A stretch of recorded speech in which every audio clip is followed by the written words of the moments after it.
Et bonjour les amis, on se retrouve pour cette première partie, les bases, et donc dans ce premier module, la philosophie donc de l'investissement locatif.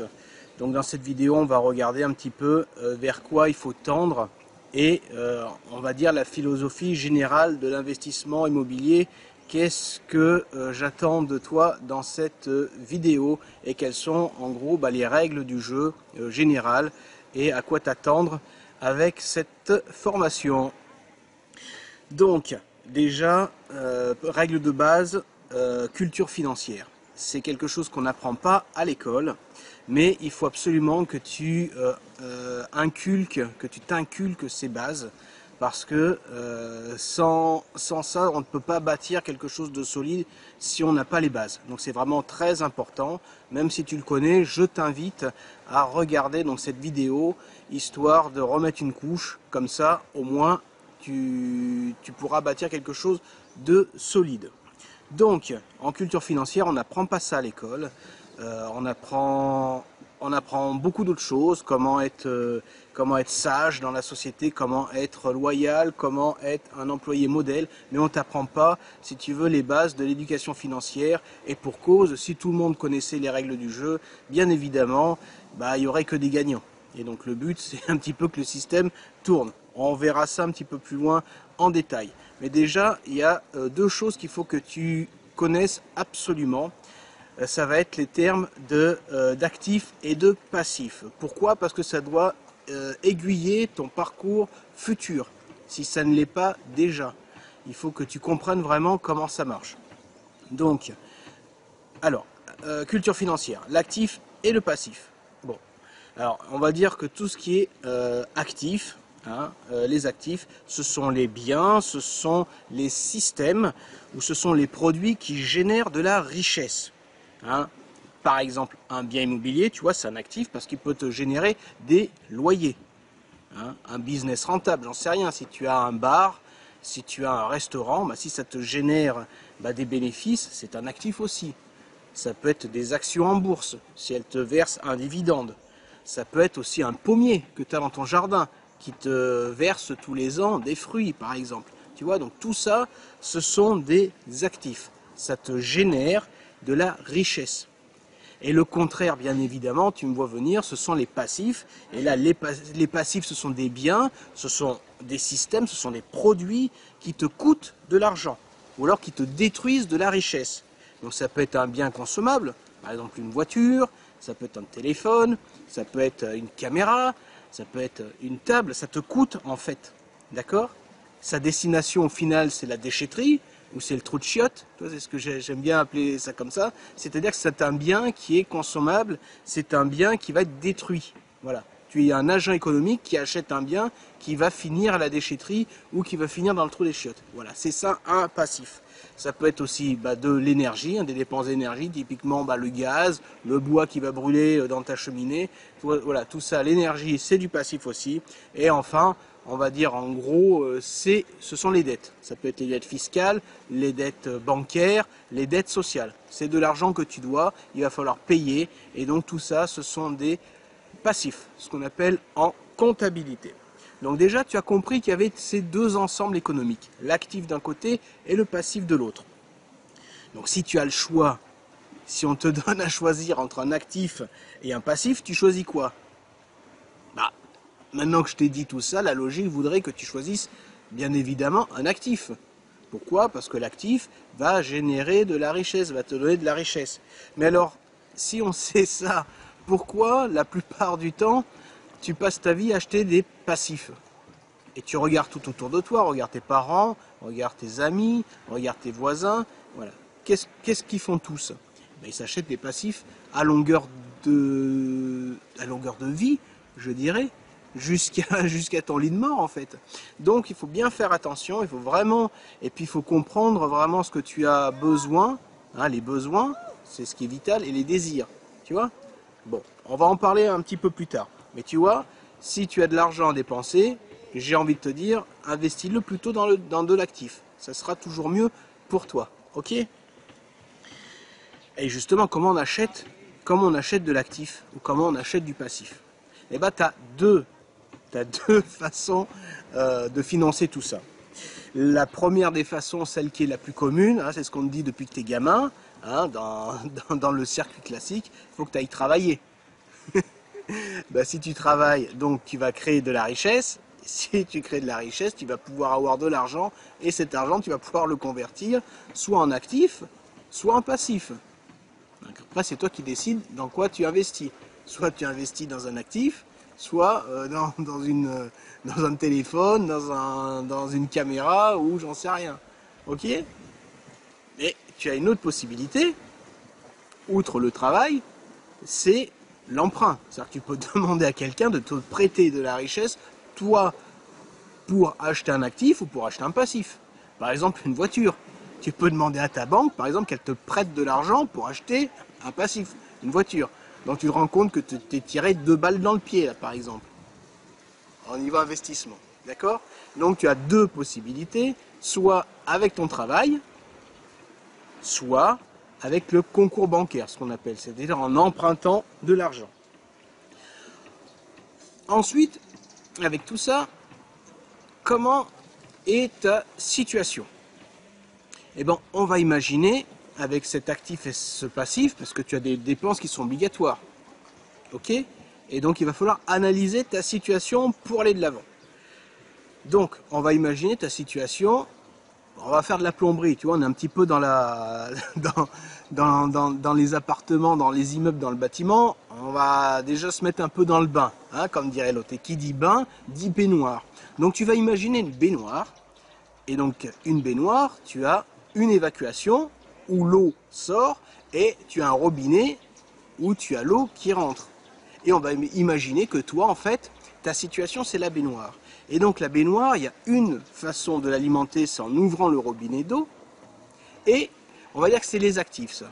C'est ce qui génère de l'argent, c'est ce qui génère de la trésorerie. Donc tu as un robinet que tu vas ouvrir plus ou moins. Hein, ok? Voilà. Et le passif, en fait, bah, ça va être l'évacuation, c'est-à-dire ça va être l'eau qui va s'en aller. Donc d'un côté, tu as l'eau qui rentre, on va dire que c'est les richesses, hein, en métaphore, et l'évacuation, c'est ce qui sort. Donc d'un côté, tu as le robinet pour allumer, et de l'autre côté, tu as l'évacuation. Et en fait, qu'est-ce qui se passe si tu as plus d'eau qui rentre dans la baignoire que de l'eau qui sort par l'évacuation? Hein? Tu vois cette image? Si par exemple tu as plus d'eau qui rentre, bah, tu vas avoir le niveau de l'eau, donc de ta richesse, hein, dans l'image, qui va augmenter. Ok? Si au contraire tu as un tout petit filet d'eau qui alimente et que tu as un trou comme ça au niveau de l'évacuation de la baignoire, tu te rends bien compte que le niveau d'eau va descendre jusqu'à vider la baignoire. Et donc au final tu n'as rien du tout. Ok? Donc tu vois bien que donc, dans cette image, tu as 3 cas de figure. Si les actifs, donc ce qui arrive, est plus important que ce qui sort, c'est le premier cas que je t'ai dit tout à l'heure, le niveau d'eau dans la baignoire monte. Hein, donc s'il y a quelques gouttes qui s'en vont par l'évacuation mais que tu as un gros robinet qui arrive, bah, le niveau d'eau monte, donc ta richesse augmente. D'accord?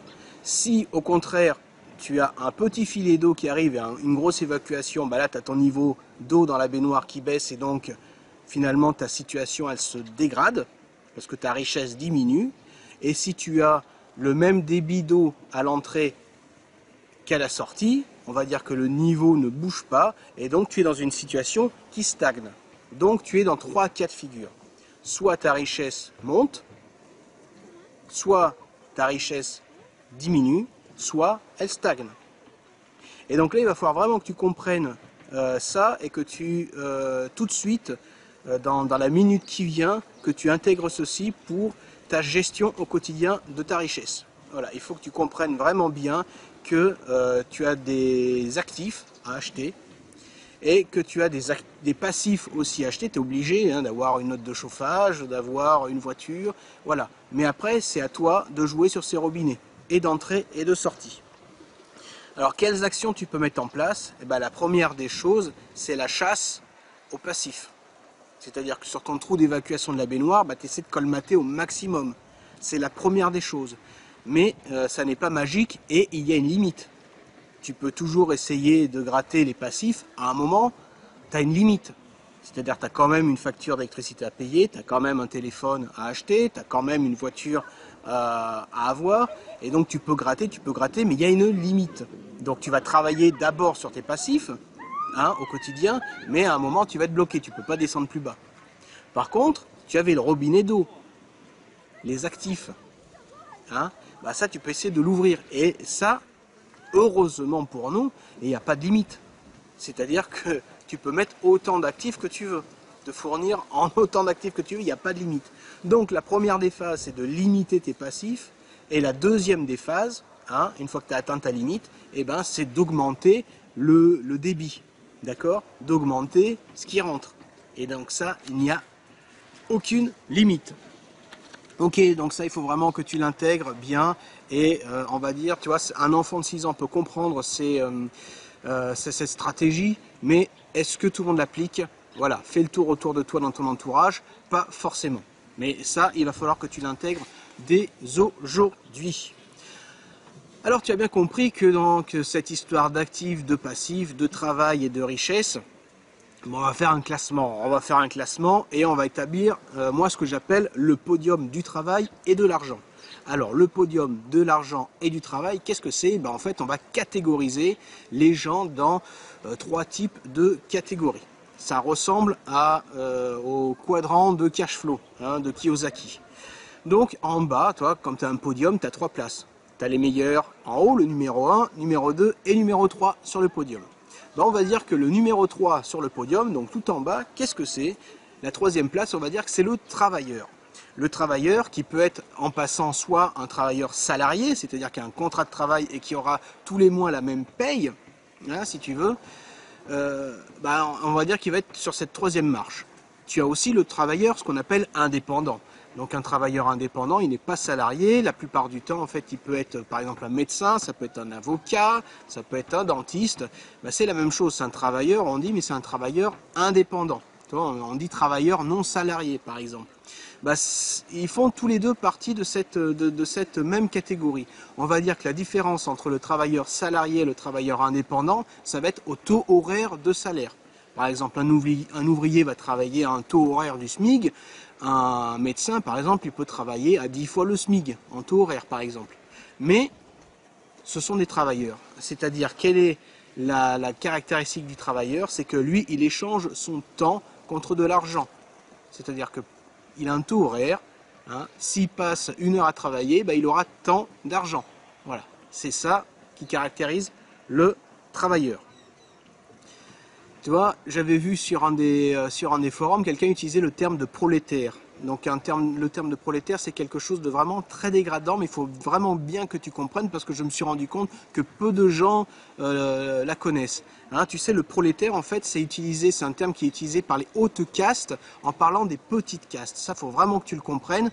Et moi, voilà, mon père est cuisinier, donc je viens de la basse caste, je viens des prolétaires, hein, ce qu'on dit. Et un prolétaire, qu'est-ce que c'est? C'est quelqu'un de la basse caste qui n'aura jamais de richesse et même l'État ne peut pas compter sur cette personne pour contribuer à l'impôt. Donc en fait le prolétaire, qu'est-ce qu'il peut donner à l'État? En fait il peut donner que ses bras, sa force de travail jusqu'à temps qu'il crève, hein, et on va demander à sa femme de mettre des gamins dans son ventre pour avoir une nouvelle génération de gens, de prolétaires qui vont donner leurs bras à la nation. Donc voilà, dans quel camp tu veux être? Donc ça existe. Les gens d'en haut, ils nous voient comme ça. Après, il n'appartient qu'à toi de te sortir de cette condition pour aller plus haut, maintenant que tu connais les règles du jeu. Bon, on n'est pas là pour pour parler comme ça, pour dégrader les gens, mais il faut être conscient qu'il y a des règles du jeu. Donc je t'ai parlé de la première case, de la 3e marche, les travailleurs. Donc tu as les travailleurs salariés et les travailleurs indépendants. Après, sur la 2e marche, qu'est-ce que tu as? Eh bien, tu as les patrons. Ça peut être les petits patrons, les grands patrons. Qu'est-ce qu'ils ont de plus que les autres? Ils sont propriétaires d'un business. Alors, ça veut dire quoi? Ça veut dire, tu vois, que la force de travail, le travail qui est fait, par exemple, un plombier, par exemple, hein, il a un taux horaire pour aller remplacer des chaudières ou pour aller remplacer des canalisations, et ben le patron, qu'est-ce qu'il a fait? Il délègue ce travail, c'est-à-dire qu'il prend un ouvrier qui va faire le travail et le patron, il applique une marge par-dessus pour se tirer sa paye à lui. Donc le propriétaire de business, en fait, il délègue la masse de travail à des travailleurs, justement. Et donc lui, il gère, ça peut être son travail aussi, il gère donc l'entreprise. Mais le gros avantage qu'a le patron par rapport aux salariés, c'est que si le patron n'est pas là, par exemple, il peut être ici aux Philippines, bah, l'entreprise, elle tourne toujours. Les salariés sont toujours à leur poste de travail. Donc le patron n'a pas besoin forcément d'être tout le temps là et de convertir son temps en argent. Il a délégué cette tâche à des travailleurs et donc lui peut s'absenter du travail, l'entreprise continue à tourner, le bénéfice continue à se faire et donc il crée de la richesse sans forcément devoir être là. Donc ça c'est la deuxième marche. Donc là on est une marche au-dessus. Et enfin, donc sur la première marche, tu as ce qu'on appelle l'investisseur. Donc l'investisseur, lui, il achète des business. C'est-à-dire qu'il va l'acheter ou il va participer dans le capital d'une entreprise à mettre de l'argent et récupérer une part des bénéfices sous forme de dividendes, par exemple. Donc c'est-à-dire que l'investisseur, lui, il n'a pas besoin d'être là physiquement. Il met de l'argent sur la table, il achète un morceau de l'entreprise et ensuite, une fois que l'entreprise fait des bénéfices, il touche ce qu'on appelle des dividendes. Donc là, la marche au-dessus, l'investisseur, lui, il n'a pas besoin d'être là. L'argent se crée tout seul en mettant de l'argent sur la table. Donc ça, c'est l'investisseur et c'est vers quoi il faut que tu tendes si tu veux améliorer ta situation. Tu as vu, je t'ai parlé d'un podium. Troisième marche, deuxième marche, première marche. Tu as une marche encore au-dessus pour les plus malins. Et c'est quoi en fait?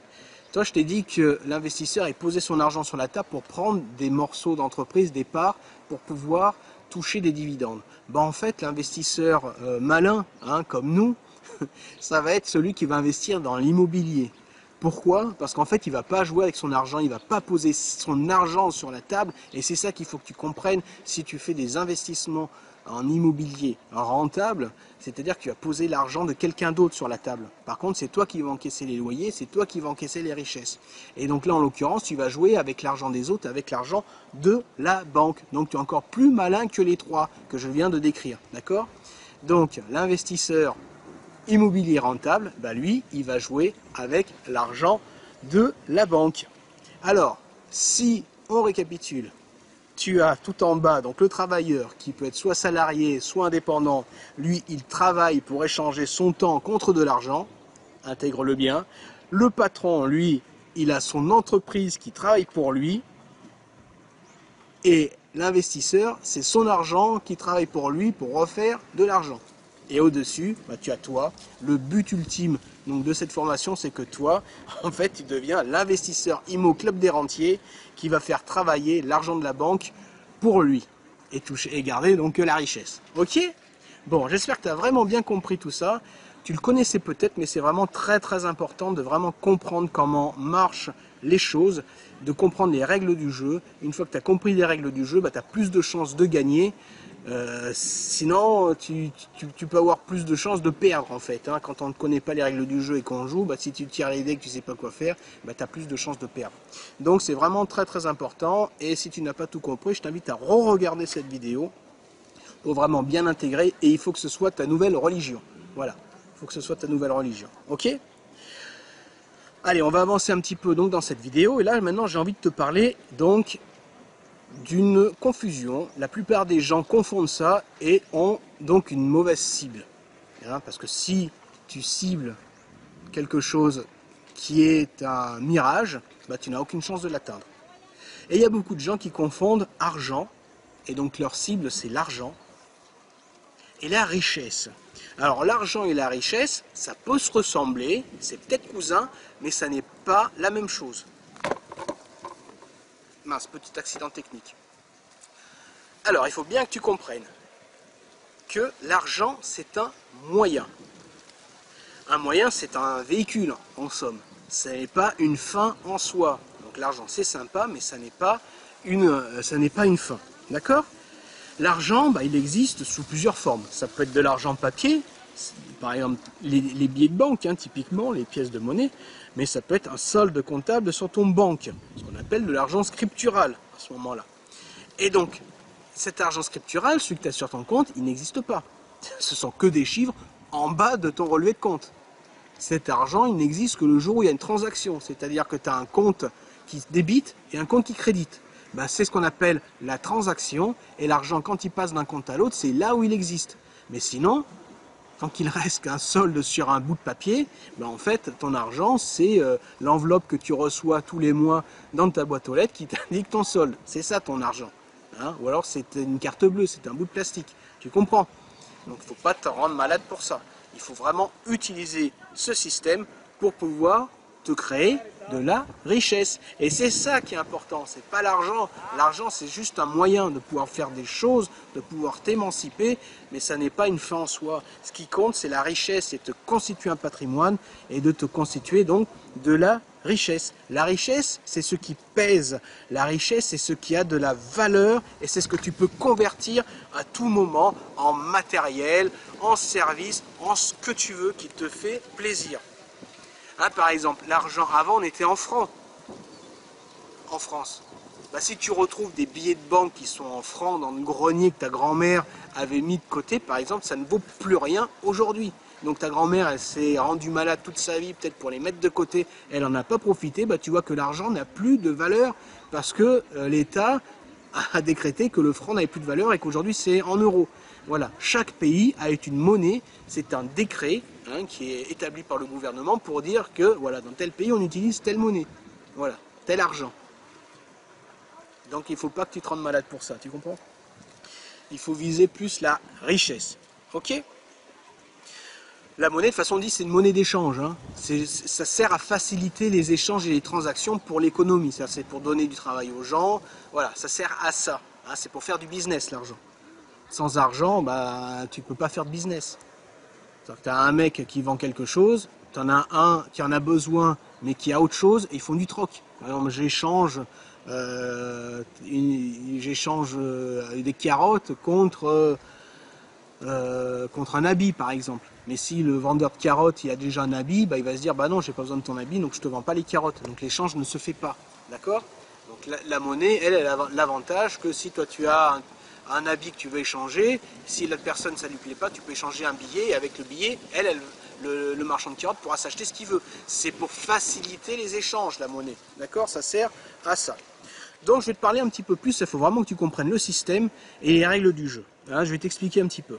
Donc la monnaie ou les euros, hein, les dollars aux États-Unis, appelle ça comme tu veux, ça marche comment? Donc comme je t'ai dit tout à l'heure, tu as deux types de monnaie. Tu as ce qu'on appelle la monnaie fiduciaire, donc ce sont les billets de banque, ce sont les pièces de monnaie, et ça représente à peu près entre 5 et 10% de la masse monétaire en circulation. Donc c'est très très peu au final. Et plus on avance dans le temps, plus ça tend à diminuer cette part. Et au profit de quoi? Bah de la monnaie dite scripturale, celle qui est inscrite sur tes comptes bancaires et celle qui s'échange par débit et par crédit entre des comptes bancaires avec un instrument par exemple qui peut être la carte bleue ou des virements interbancaires. D'accord? 90%, plus de 90% de la masse monétaire, c'est de l'argent scriptural. Par exemple, ton patron, il te paye en monnaie scripturale. C'est-à-dire qu'il ne te paye pas en liquide à la fin du mois. Et il te fait un virement. Ok? Donc ça, il faut vraiment bien le comprendre. Et on va parler un petit peu de l'histoire. Un petit peu comment tout ça est arrivé et d'où vient cette monnaie scripturale. Elle vient d'où cette monnaie? Ça sort d'où? Donc déjà, il faut bien comprendre que l'argent, il sert à de la transaction, à de l'échange. À la base, c'est ça. On va revenir à notre exemple de jardinier qui a ses carottes et d'un acheteur qui vient et qui donc a envie de ses carottes. Il faut qu'il y ait un échange. Alors comment ça se passait avant? Ben, en fait, il fallait que le jardinier il ait besoin de quelque chose que le client a, si tu veux qu'il y ait un échange. Par exemple, un vêtement. Voilà, l'autre il a été chassé à un lapin, il en a fait un bonnet, hop, il échange son bonnet contre des carottes, comme ça, l'acheteur il peut manger des carottes et le jardinier il a un bonnet, tout le monde est content. Mais imaginons que le jardinier, lui, il n'a pas besoin de bonnet, il en a déjà. Il y en a un déjà qui lui en a amené un ce matin, il ne va pas prendre de bonnet. Mais ces carottes, elles peuvent périmer, elles vont s'abîmer, donc il faut quand même trouver un moyen. Alors, qu'est-ce que les hommes ont imaginé en fait? Eh ben, ils ont imaginé, par exemple, que bah, la personne qui veut lui acheter des carottes, bah, elle va lui consacrer du travail, par exemple.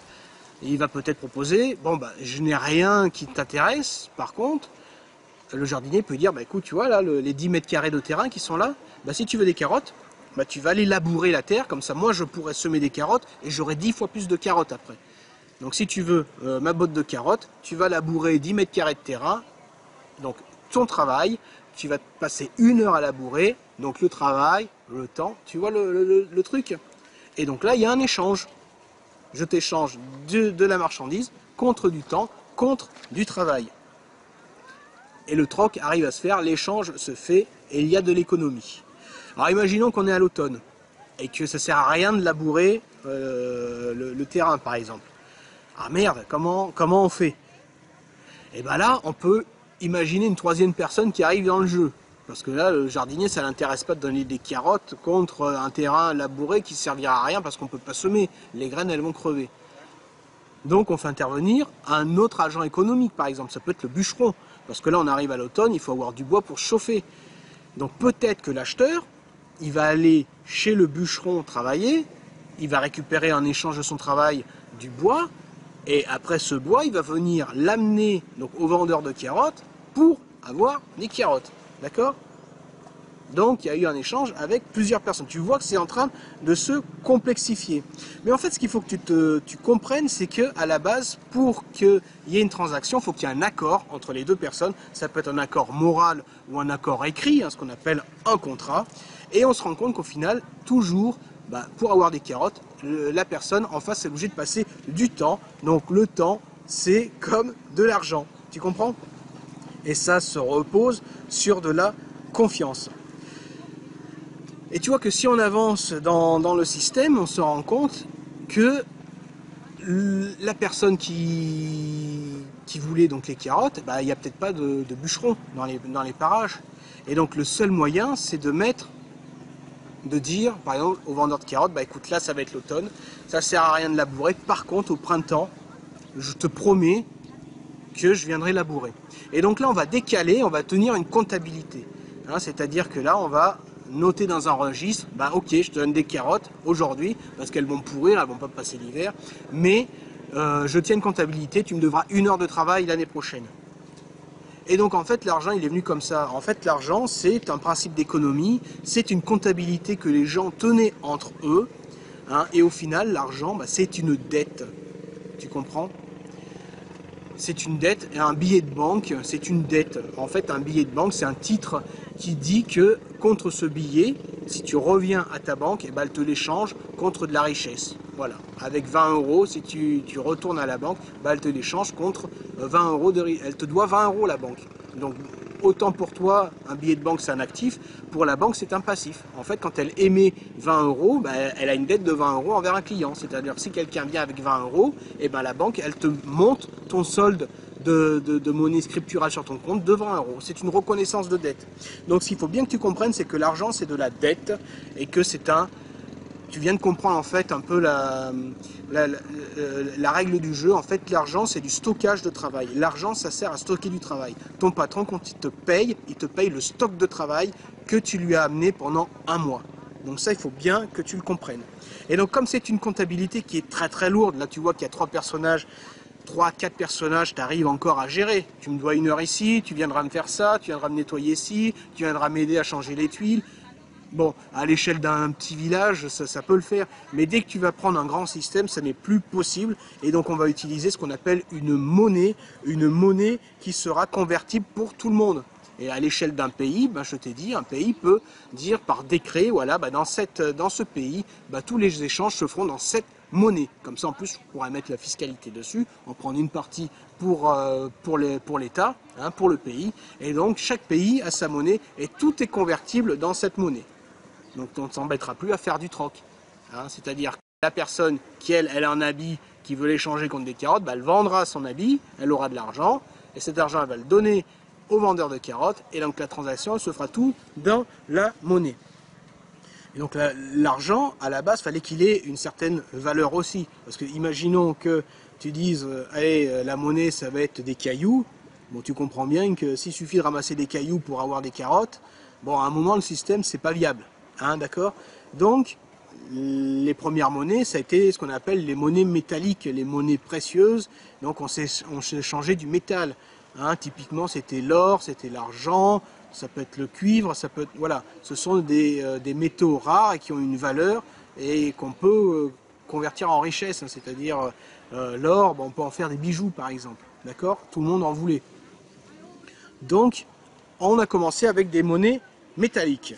Alors, tout le monde était ok, hein, changer des carottes en or, aller changer du temps contre de l'or, tout le monde était ok et tout le monde était d'accord avec ce principe de confiance. Tout le monde faisait confiance dans ce système-là. Par contre, c'était beaucoup moins sûr qu'aujourd'hui, même encore, tu vois, aujourd'hui ça craint niveau sécurité. Je t'explique pas comment à l'époque c'était. Donc, tu avais ton petit ador, mais tu avais peur que les gens ils viennent te le voler.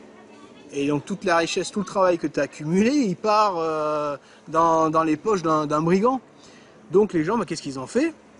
Ils ont dit, eh ben écoute, on va aller louer un petit morceau du coffre-fort du bijoutier, donc du village, on va lui confier notre or, comme ça, ce sera lui le responsable s'il se passe quelque chose. Et il devra nous le rendre. Bon, le bijoutier, au passage, il prend ce qu'on a un petit loyer, hein, pour dire, voilà, je te garde ton or, mais je garde une, par exemple, tu me poses 100 pièces d'or, j'en garde une par an pour loyer, parce que tu me loues un petit espèce du coffre-fort, moi, il faut que j'assure la sécurité et tout. Et en échange donc du dépôt, qu'est-ce que le bijoutier il donne? Il faut bien qu'il y ait une preuve. Donc il te donne un bout de papier qui dit, ok, Tartampion m'a déposé une pièce d'or, donc je te donne un papier, voilà, un reçu.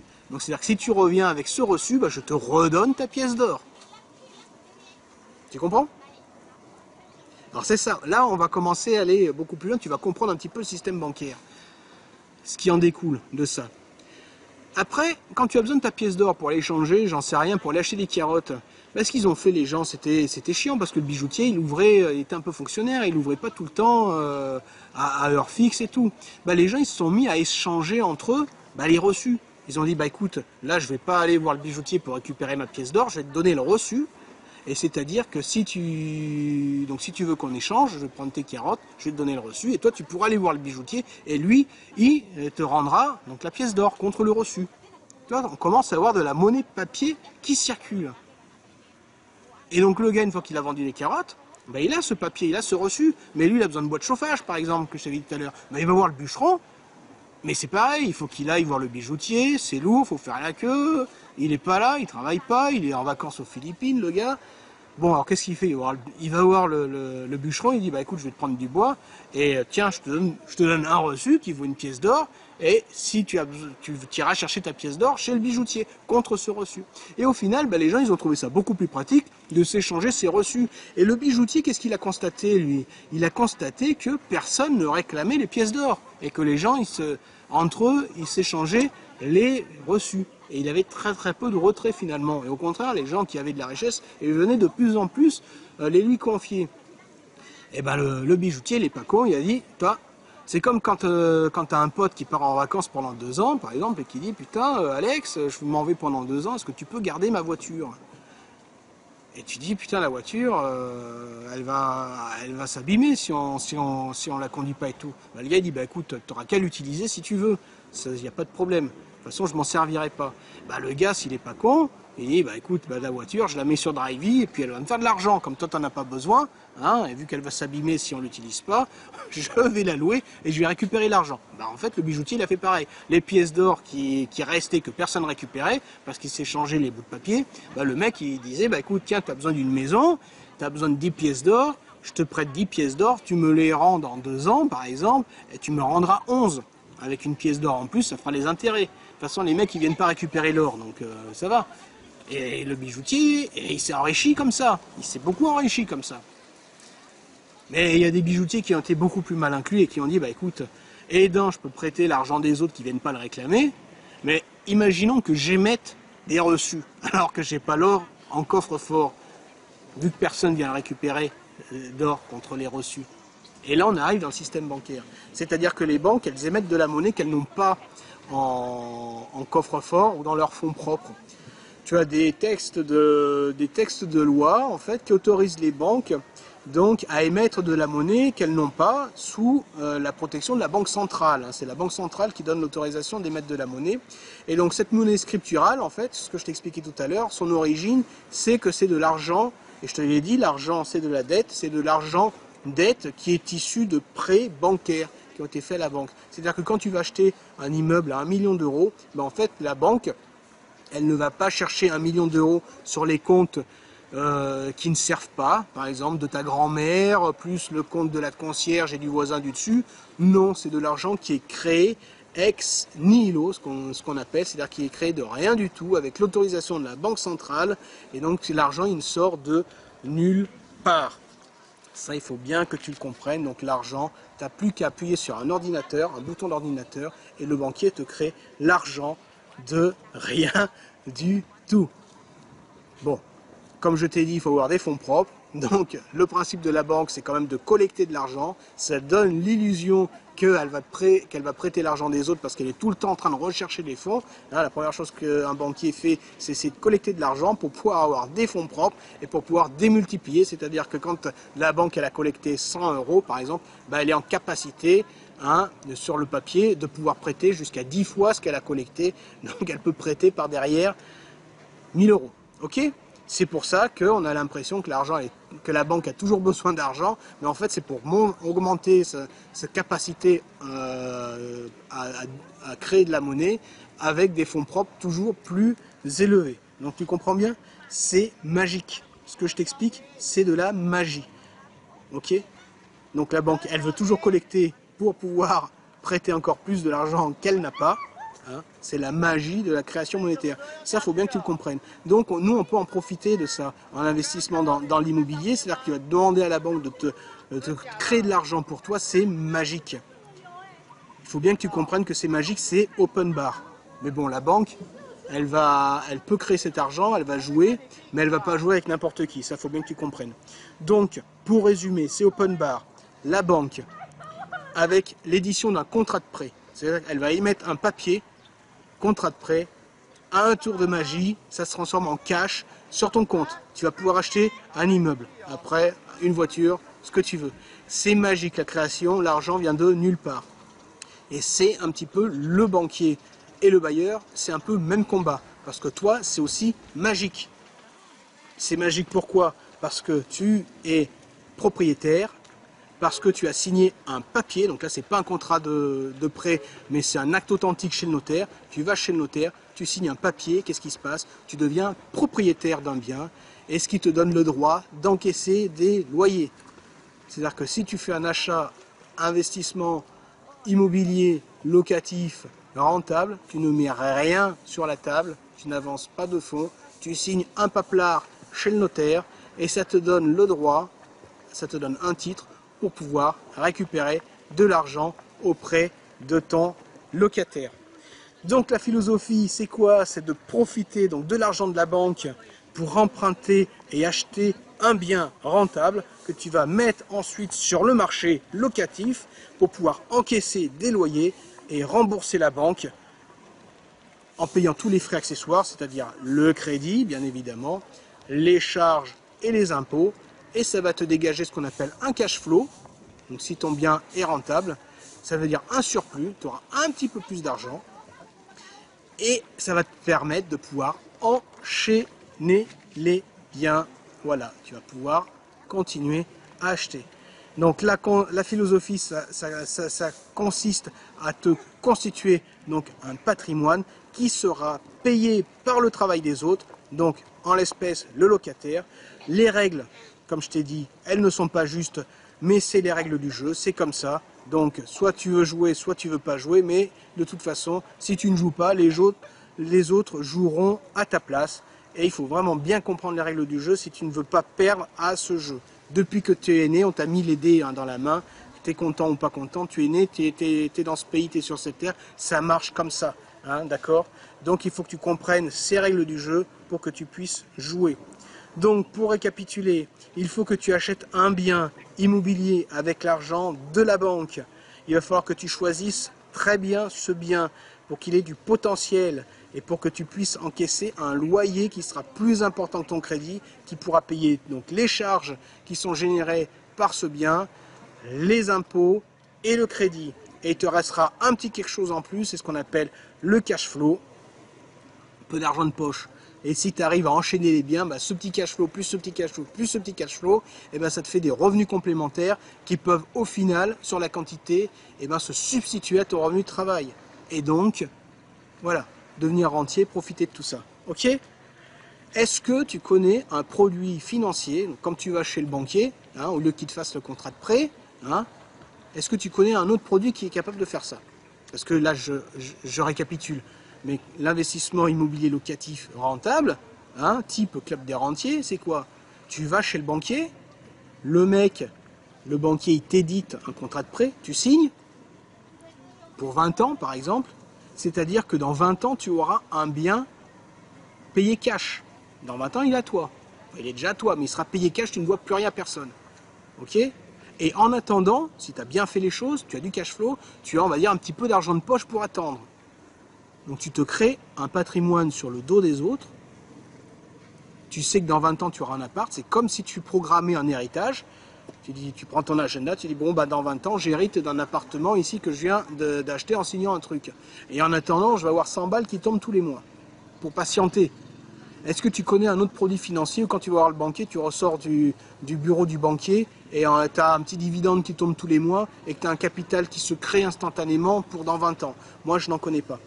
Et l'immobilier rentable, c'est le seul moyen de te constituer un patrimoine avec le travail des autres. Si tu veux jouer avec des actifs, normalement, il faut que tu mettes ton argent cash sur la table. C'est de l'argent soit que tu as hérité, soit que tu as gagné, soit que tu as fait fructifier, mais à un moment, ça demande de l'effort, quelque part. Alors que dans l'investissement immobilier, c'est ça qui est magique. Donc si tu es d'accord avec ça, eh ben, on va regarder comment y arriver, hein, donc dans la suite de toutes les vidéos.